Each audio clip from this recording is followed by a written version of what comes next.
Yan guys, magsisimula na naman tayo mag-ihaw. Manok naman ang ihawin natin ngayon guys. Sawa na kami sa isda. Yan ang kahoy na ginagamit namin. Madaling ano yan, magsindi. Kahit na isang ano lang oh. Yan oh. Yung kahoy niyan, special yan. Dito lang sa ano yan, Saudi Arabia. At hindi siya mausog gaya ng ibang kahoy dyan. Tapos na kaming nag-cooking kanina, kaya pwede na naman kaming kumain ng mga makukolesterol na pagkain guys. Oh, yan si Chip oh, kondisyon na kondisyon oh, 35 years old lang yan.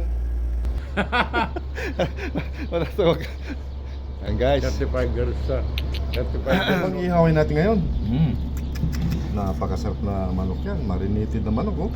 Naluwatan niya chicken. Aluwatan na chicken, grabe. Magdamag na binabad yan guys, kaya masarap.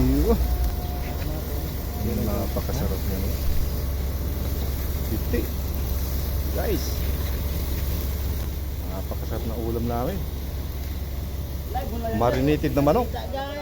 Yan oh, tamang tama lang yung pagkabaga ng uling kahoy. Kaya ang pagkaluto niyan banayad, juicy. Yan oh, si Chip oh. Yung mga sikreto siya oh. Ayun. Yan ang sikretong pampunas. Pinag-aralan ng ano yan 30 years dito sa Saudi Arabia. Yan guys oh, parang mang inasal daw. Yan guys oh, napakasarap.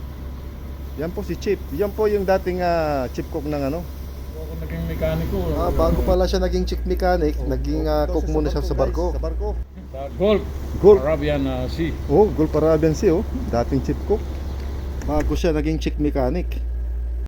Ang manok na iniihaw doon. Oh, kita mo, libod ang iniihaw ni Dami Chip ng pasahero ng barko. ng barko eh. Dito, 3 lang iniihaw niya. Ibig sabihin, maning-mani niya. Pang-apat na tao lamang. Ayun, pang-apat na tao lang daw. Oh. Kaya wag ka magla-live, susugod ang mga sundalo rito. Tama, kaya hindi live to guys. Mami ada. Di, Mar, pagla-live ka, Oh. mami ang ba kumakain na. Tumating man sila. Wala na. Wala sa ayos.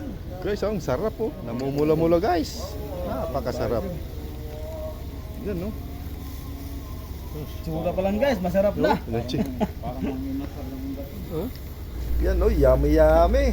Tamang-tamang hapunan yan no. I-ready nyo na yung kanin natin at inumin natin dyan. Laban na! 3, 2, 1